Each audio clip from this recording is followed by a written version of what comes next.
روائح بجد ريحه انا شامها وانا في البلكونه. يا اختي اياكي والله وسع شربة السفاو يا سيدي. ايه ده؟ واو انت إيه الناس ده؟ اللي على البحر دي. إيه ده؟ الرص العالي دي رص من دي. ايه الحلاوه دي؟ ايه الحلاوه دي وايه الطعامه ده وايه الجمال ده؟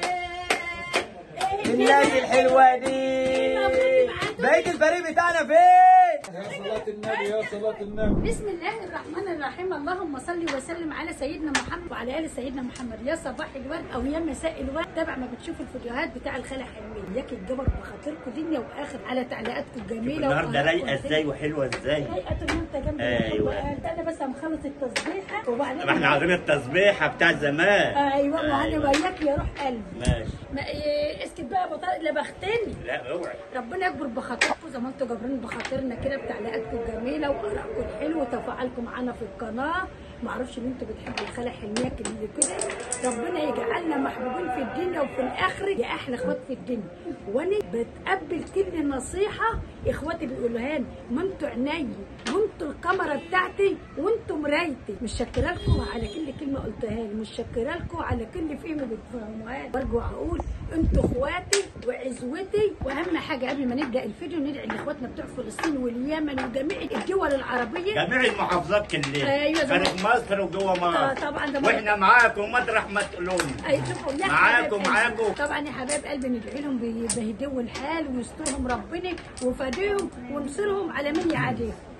يا صباح الهنا والرزق والسعاده وصباح البركه. ازيكم يا حبايبي عاملين ايه؟ يا رب يجعل ايام كلها هنا وفرح وسعاده ورضا من الرحمن. بحبكم في الله ويلكوش بركه بقى اللي احنا كلنا عماد حلميه اولا في المقدمه واحنا بعدين منها بقى. فيلكوش بركه اللي احنا كلنا مع بعضين. يا صباح السعادة يا صباح الجمال مساء الفل مساء الأنوار. السلام عليكم ورحمة الله وبركاته. حبايبي المتابعين حبايبي واصدقائي وحبايبي واللمه حلوه يا حبايبي. والله لا لا هو فعلا لا اللمة حلوة لما يكون القلوب صافية لما يكون يعني مش لما بطبيعتنا. تاخد الواجب بتاعك. لا هو كلامه حلو.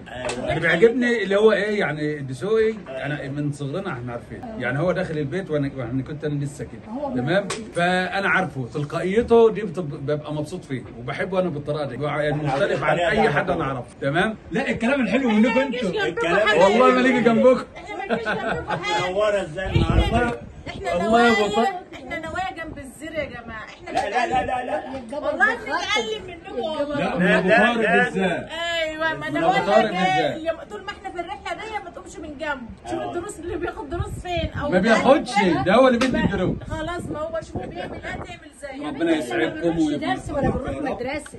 احنا اللي في القلب بيطلع على طول.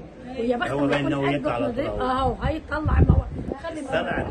طبعا يا حبايب قلبي رايكم بيهمني وانا بتعلم منكم وبفهم منكم. ما انتوا اخواتي وانتوا عزوتي وانتوا مرايتي وانتوا كل حاجه في حياتي. الله يكبر بخاطركم ويسعدكم ويفرحكم. طبعا يا حبايب قلبي انا فرحانه بتعليقاتكم الجميله وارائكم الحلوه وارجع واقول انتوا اخواتي وما بكبرش الا بكم.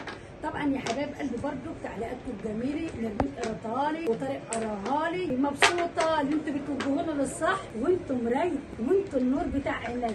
فرحانه بتعليقكم الجميل فرحانه بفرحكم ليا بلمتنا المجمعين الحلوين. ونكبر بخاطرنا وخاطركم وخاطر امه العالم اجمعين. طبعا مش شاكره لكم على تعليقاتكم الجميل وارائكم الحلوه. طبعا انتوا عارفين اللي نرمين معايا اليومين دول وطارق بيقولوا لي التعليقات كل تعليقاتكم الجميله اللي معايا واللي مش معايا واللي ضدي واللي مش ضدي. انا بصوا القلم بيغلط يا جماعه. ايه يعني ما الخاله حلميه تغلط كلمه صغيره كده بس والله ده كله كان هزار كان حب. ده حياتي انا اقدر اخرب على اخويا.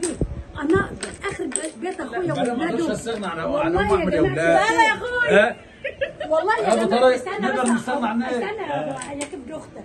انا يعني انا كنت مفكره ضحك وهزار هتتقبلوا وانا فرحانه. لا بس احنا زودنا في الموضوع شويتين كررناه في فيديو واثنين وثلاثه. متقبله الوضع برضه يا جماعه. احنا بنهزر وبنضحك مع بعض. احنا اصلا اخوات ما نبقى هي بنت عمتي.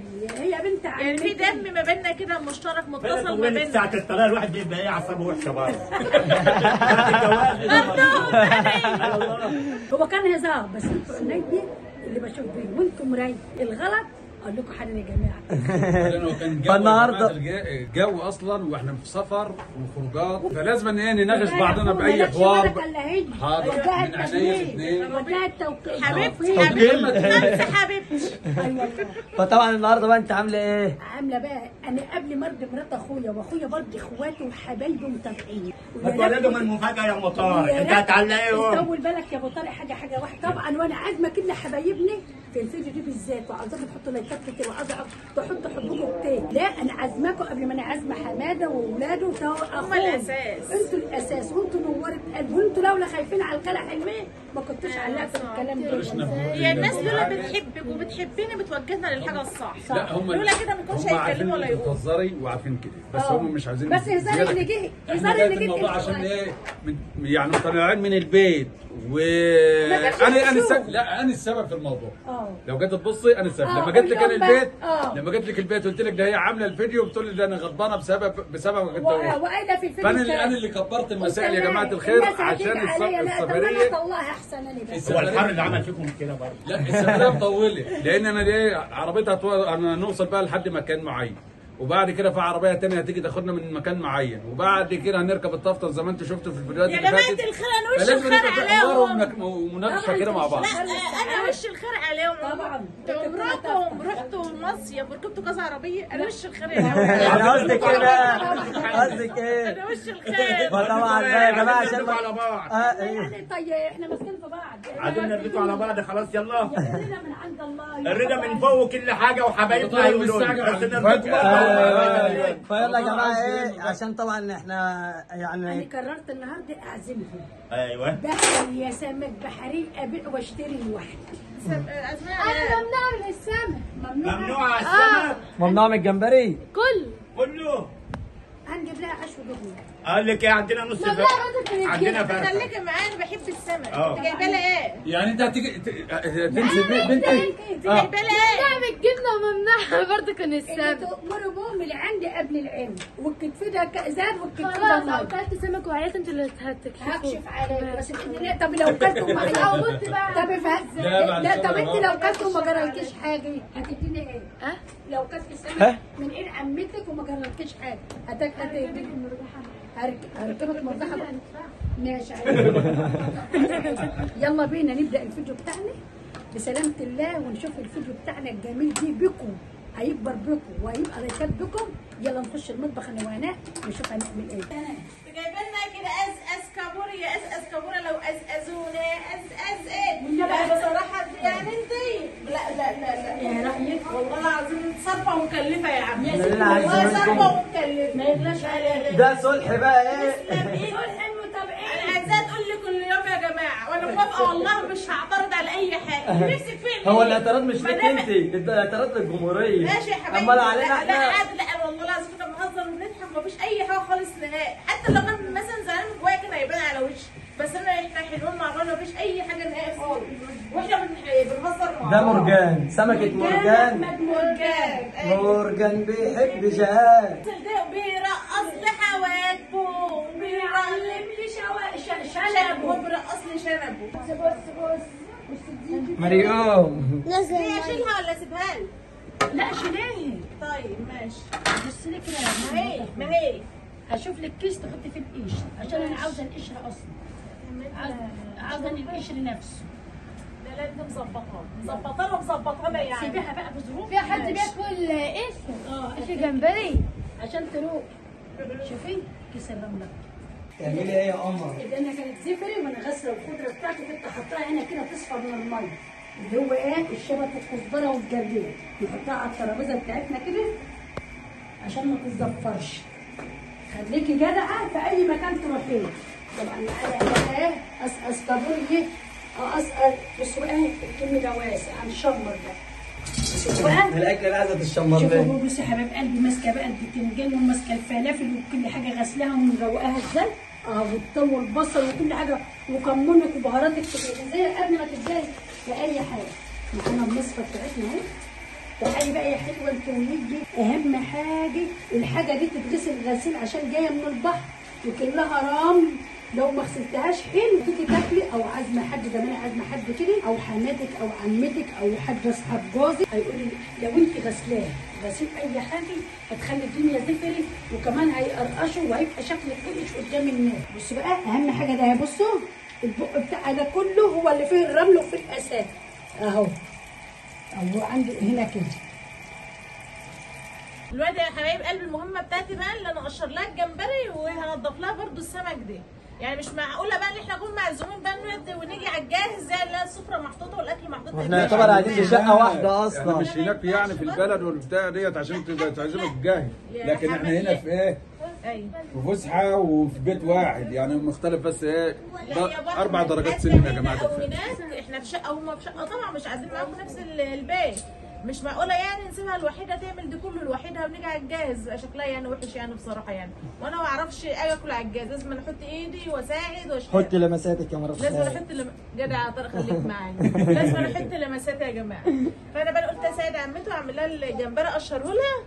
انا الصغير مش عارفه هي تحط في رزها هتعمل يعني الطريق، لسه هندخل نشوف هتعمل ايه، هنسرق منها الوصفات ونعملها عندنا. حابه اقول لكم برضو حاجه يا حبايب قلبي بالنسبه لاحمد ابني. احمد ابني واخد على عمته جدا، يعني يمكن اكتر واحده في عماته بيحب يضحك معاها ويهزر معاها هي عمتي حلميه، واخد عليها قوي قوي يعني، وعلى عمه الدسوقي وعلى طارق وعلى نرمين واخد عليها، فكان بيهزر معاها وبقول لها مش عايزك تنزلي من العربيه. لا هو معروفه، هي معروفه يا طارق، الولد بيبقى ميال لامه اكتر من الاب. لا عادي، وبعدين احنا بنتكلم في سبيل يعني احنا عن نفسنا احنا متقبلين كل شيء، بس بالنسبه للجمهوريه لما يلاقوا حاجه زي كده احنا طبعا لا هم لهم حق لما يلاقوا فيه ملاحظه كده ولا حاجه وينبهونا فيه، لازم ناخدها بايه؟ بالاعتبار. انا مش قصدي يعني ازعل عمتي حلميه، انا برضك بحبها وهي بتحبنا، كنا بنهزر مع بعض يعني. انت زي العسل يا احمد. انت زي الفل. وانا بحب عمتي كلهم. الله يخليك يا احمد. لا احنا مع الاولاد كلهم بيحبوا عماتهم كلهم وعمامهم كلهم، واي حد فيه صله قرابه يعني لو من بعيد بيبقوا مش شعبطين يعرفوا، لان هم ايه حابين العشره وحابين ان الكل يبقى مع بعضه حلو وكل شيء جميل، ولا اي حد شايل من اي حاجه. وان شاء الله هتشوفوا حاجات جميله وهتشوفوا الاحسن احسن، وتعليقاتكم الجميله ودعمكم لحلميه وجميع العيله كلها اجمعين، وانتوا على راسنا من فوق. وصلت ليه يا عم؟ وصلت ليه يا عم اللي معيشنا في البحر؟ اللي ما يجيش هنا راس البر وينزل حلقه السمك ويجيب وياكل يبقى ما عملش مصر. ايوه صح يا طروقه؟ بدات تخلص يعني؟ خلصت اهوت. وبشوف بقى من اهو كده ما هو لسه انا اقول بتاع اللي لازق العيد لازم تقوليها بايدك كده. شوفوا بقى كيس الرمله، شوفي تسيب.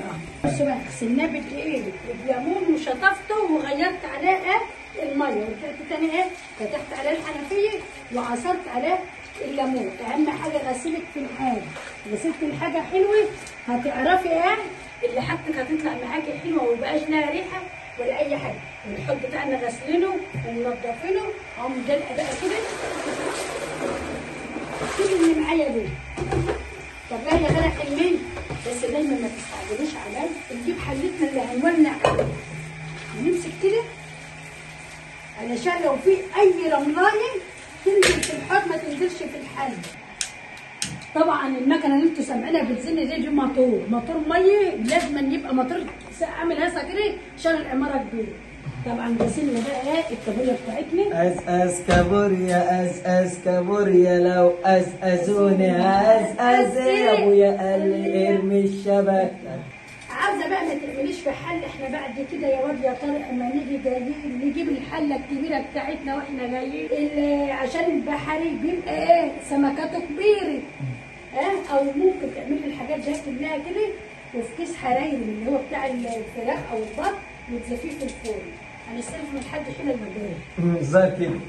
هنحط بقى فلفل وبصل وثوم، ونحط بهاراتنا الكمون والكزبره والملح وحبه كاري على حبه كركم، وممكن تعملي منها شوربه من اسمها ايه الكابوريا دي. انا مهمتي انتهت يا جماعه. لا الاول مهمه لسه لك مهمه ثانيه ومهمه ثالثه ومهمه رابعه. لا انتوا جايبيني شغالين بلقمتي ولا ايه؟ لا ما يغركوش الكلام ده اللي بقول لازم انا اشتغل اللي هو عشان معزومه ما تجيش على الجاهز كده واكل على الجاهز. لا لسه لك كل المهمات. يا حبيبي حبيبه مرات اخويا هي عسل، انزلي اقعدي في شقتك وتعالي لا ساعتين. ما ينفعش. انا يا جماعه الخير خلصت المهمه الاولانيه، هندخل على المهمه الثانيه، ربنا يستر المهمه الثالثه لسه ما اعرفش اياها. معلش انا بقى حاجه بنضف السمك في الوجه. ناخد دي؟ ماشي. بصي زي يا عسلايه يا اشطار. الله يخليكي يا عمتي، قولي لها كده بقى. بصوا بقى يا حبايبي، الله يخليكي يا عمتي، ما احنا ما سيبنيش شغالين. بصوا يا حبايب قلبي، حطينا ليمون، قطعنا يجي 5 ليمونات كده او 6 أو 7. هو البحري ده بيحب الليمون، وبصل وتوم وطماطم وقرنان فلفل حامي. تعالي نحط التوابل بتاعتنا بسيطه خالص، ولا هتحتاري ولا هتلفي ولا تقولي يا جار. كزبره ناشفه، كمون، اوعي تنسي الكمون. واهم حاجه في السمك على طول، وفي البحري بالذات اوعي تنسي الكمون. وكمان مش هقول لك اوعي تنسي تحطيه كل مره، انا هقول لك حبه محترمين بس كده. عندك كاري، عندك كركم، حطي اللي انت عاوزاه. برجع بقول لكم كتر البهارات ما بتبقاش حلوه، بوظ طعم معنى الاكل. حبه كاري وظبطي ملح بقى. يا سلام يا سلام، يا دوب حطيت البهارات الروايح بدات تشتغل يا جماعه. في ناس ما بتحطش، بدأ البخار يشتغل في ناس ما بتحطش مرقه.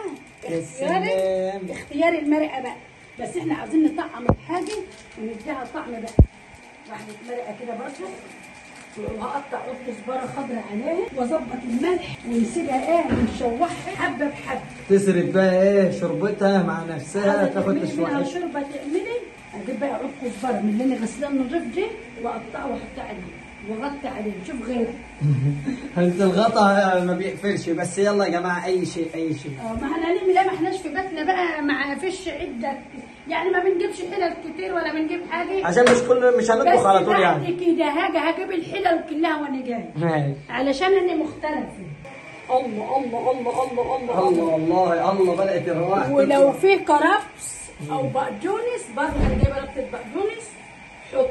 طبعا القشر دي مش رمياه، ولا تقولي في اي حاجه. ده طبعا قشر الجمبري اللي مرات خالتي قشرته. نغسله ونعمله شوربه، نعمل منه شويه ملوخيه، نعملها للرز، نعمل شويه شوربه كده برضه اللي اسمه ايه؟ شوربه الاستوفوني دي. بقى انا حبايبي خلصنا المهمه الاولانيه زي ما قلت لكم قبل كده. دلوقتي يعني خلصنا، وبقيت الجمبري بقى هنشوفوا مش هتعمل بايه. انا عليا انضف النهارده يا جماعه، انا عليا انضف بقى الغساله المغسلاتيه والبتاعه. احنا علينا لك اول. الله يخليك يا ابو يا طارق، يا ابو طارق.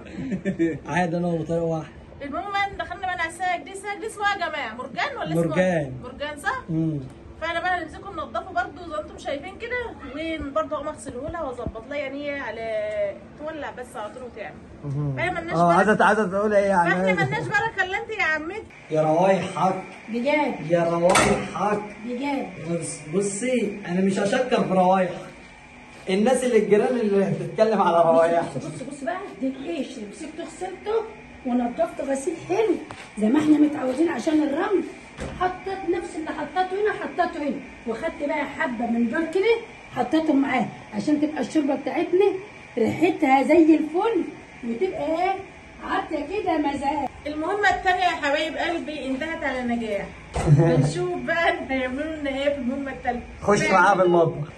بصي بقى، انا اللي هي كانت ام احمد عاملاه لي الجمبري، مسكته غسلته ونضفته وحطيته في المصفى للصفه وحطيت عليه ليمون، وبرده مسكت دي طلعت لنا منه الكسر الرمل ومسكته غسلته اهو. بس المطبخ بتاعنا ضيق، وزي ما انتم شايفين كده هنعمل دي في كيس الحراجلي ونزوفه في الفرن عشان ننجز وقتنا. الله الروائح بجد ريحه شماها وانا في البلكونه. يا اختي ياكي والله عرفت امال العبايه، انا قلت ام غير ما انا بقول لك عشان الماء بتنزل من هنا، ما هوش بقى يعني مش يعني انتوا عارفين المصايف وكده. طبعا يا حبايب قلبي الجمبري اتغسل وبقى زي الفل، وعندنا الجمبري اللي اتقشر برضه غسلته ونضفته زي الفل. وام احمد بتغسل السمك دي اللي هيتقلي زي ما انتم شايفين مسكته.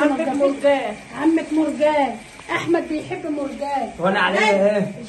جهان بتحب مرجان. وانا عليا ايه؟ بصي انا تروح فين؟ شوف اسمه يا ايه؟ سيدي يا سيدي. كابوري. كابوري. اهو اسكابوري. مش هزودها ميه ولا حاجه لو عشان أزونها يا ابويا قال لي حاجه الجسوم. طبعا الجمبري يا حبايب قلبي نفس الكابوري نفس التركيبه بتاعتي، علشان المطبخ بتاعنا ضيق والبوتاجاز ضيق.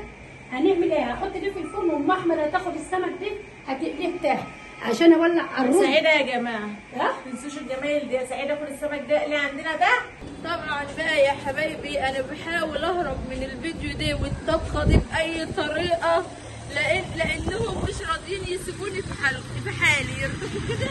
يعني انا تعبانه ومرهقه من المشوار بتاع الصبح، وزي ما انتم كنتوا شايفين في الفيديو اللي فات كنت ماشيه بنعوس، بس طارق قال لي لا اقسم بالله لا يمكن لازم تنزلي معايا السوق، لان امي محتاجه حبه طلبات تخص العزومه ديت، وقال لي محدش فاضي فكله شغال بايده واسنانه وانت اللي هتنزلي تجيبيه. فقلت ايه مرضاش انزل لوحدي افرضوا اغمى عليا ولا ضغط ولا حاجه، فجبت الاخت شاهده ايه مساعده شرف معانا.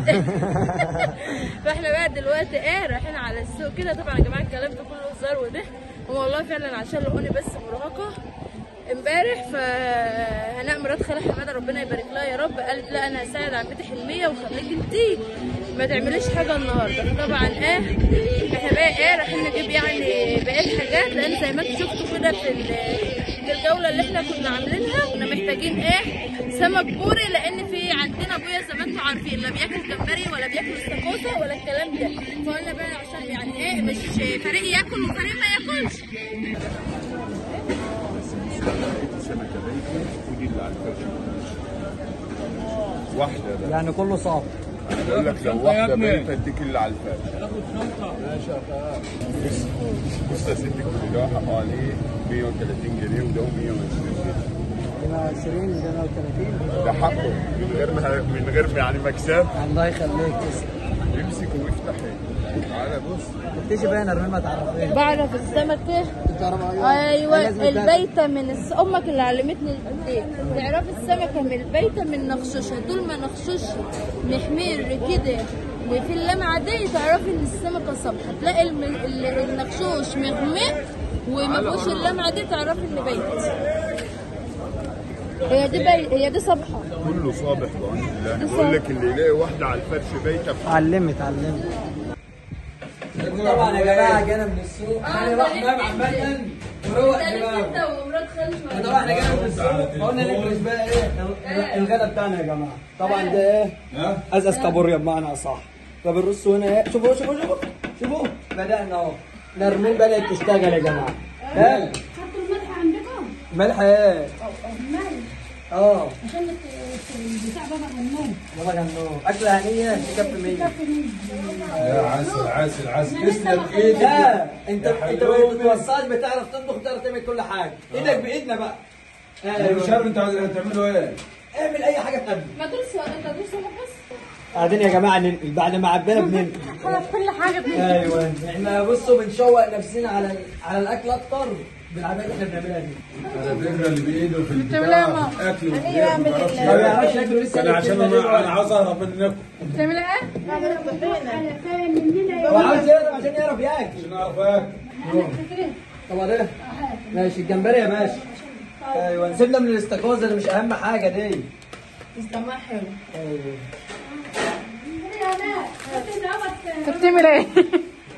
ده شاطر يا شام. طلعني عشان يشتغل يوم. لا والله يا جماعه بصوا يعني دي حاجات يعني زي ما انتم شايفين كده مكسره بقى مكسره. لا مش مكسره فيها سليمه اهو. ايوه والله العظيم من ساعتها. فرجوا بقى. ايوه لا يا فرجوا بقى. لا يا حبيبي متاكد افرجهم. ايوه فرجوا بقى. شايفين الجمال؟ شايفين الجمال؟ ايه رايك يا خال؟ لا 100 سميتك والله. لا. على راي خالد النهارده مرجان. مرجان بيحب جهاز استاكوز جمبري بابا غنوج سلطات. لا وعامله بقى ايه شوربه. ايوه يعني عايزين ما عادش عارف اقول ايه يا جماعه. على راي خالد بيقول لك كله هينور النهارده. سيبك من الستار الوقت اهم حاجه الراس. انت المسؤول بالراس يا خال. ماشي. اهم حاجه نلاقي سفره ايه؟ يعني؟ نلاقي السفره 100 100. الصلاة على النبي، الصلاة على النبي. ايه الحلاوة دي؟ كل المستخبى أهم حاجة بقى فين الملوخية؟ الملوخية هي الملوخية. الملوخيه بالجمبري والله يا جماعه الخير. يا سيدي، لا بس عايز أقول لك زي الفل يا ست الكل. يعني انفع. لا تنفع من بدري بدري. ما ينفعش. تنفع ولا ما تنفعش يا حنين؟ لا هننفع. هننفع اهو، كلنا هننفع كلنا برضه. هننفع ايوه طبعا باشراف ام احمد معانا برضه، يعني كل الواجب والله كله. الخير والبركه الله عليك. يخليك، الله يخليك. وربنا يجعل بابكم مفتوح يا رب. الله يخليك. لا هو البيت بيت واحد دلوقتي، واحنا دلوقتي حاليا واحد. نسينا ايه؟ عم تصور لا هنجيبه ما تقلقش يا حاج. ابقى اقول لك خد نادله من تحت. هو تحت البور وحلاوته بقى. ده البور اللي احنا تعبنا علشان نروح نجيبه انا ومريم وشاي. ايوه فضل الشيبسي يا حنين. وسع شربة السفاوي. يا سيدي يا سيدي، انا ما كنتش عارف اروح فين ولا اجي منين. اي والله. شوفوا تعالى يا واد شوف امك يا واد عمالين يا واد. ايه الحلاوه دي يا لا مصطفى؟ لازم اكل. شوفوا لازم ادوق. اسمع بقى، انا عايز اقول لك على حاجه. عندك حساسيه ولا هتاكلي؟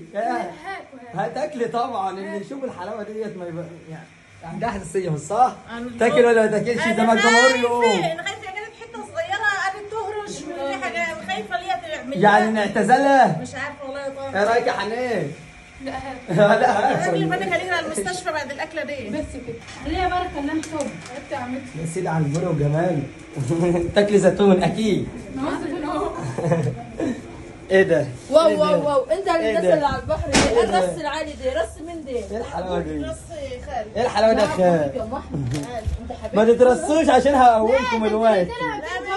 ايوه انا هقومكم عشان اصور. انت حبيبتي يا محمد. ايوه انت قلب، انت شبه والحته احنا تو. انتوا عايزين، انتوا متفقين على ايه بقى؟ ايه الحلاوه دي وايه الطعام ده وايه الجمال ده؟ الناس الحلوه دي. بقية الفريق بتاعنا فين؟ مش عايزين تتغدوا ولا ايه؟ لا يا صلاة النبي، يا صلاة النبي. يا سيدي يا سيدي.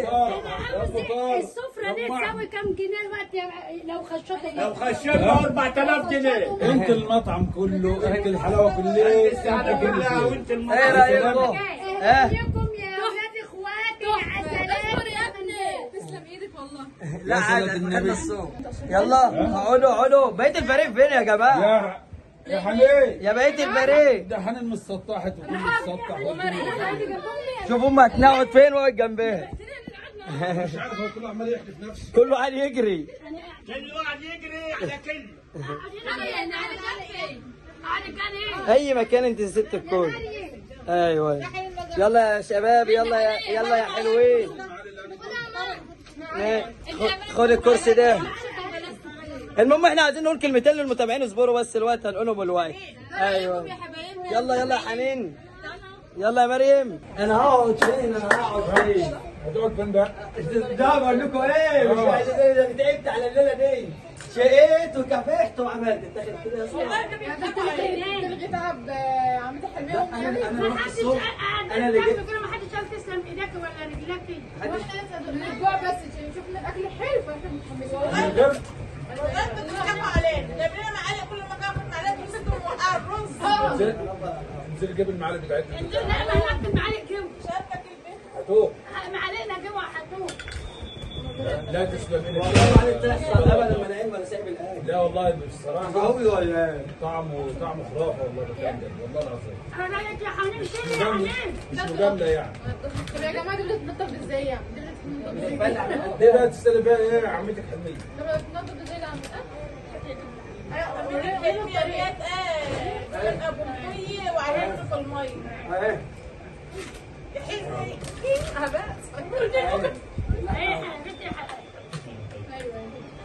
هي بتحط قدام. وبتطلع لكم ايه بقى في الاخر؟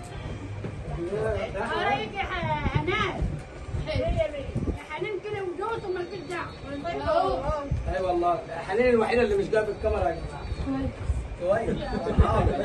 عشان لو حصل لها حاجه كده ولا كده تبر عننا. يعني تعب كمان اكل شربة الصفان ما حدش دعوه وقال لي السفون ايه ياما؟ السفون ده مفتوح. السفون يعني الحمام. ايه السفون دي؟ لا كده هات المعالق الثانيه يا ولد. كده هي يا رول جايه تقول والله ما يحصل. انا عملت البيت كفايه. انا قلت لكم هجيب لكم المعالق الثانيه قلتوا خلوا اللي انت هم والله لا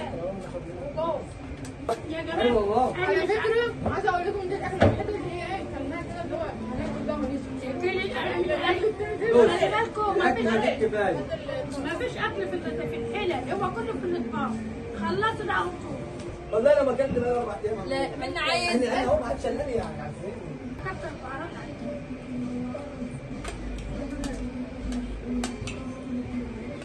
كتر البهارات بتخلي ريحه الاكل فاعل ريحه بس انت عندك يا والله يا حلمية يا واحد ما تقلش حاجات. ركز مع نفسك.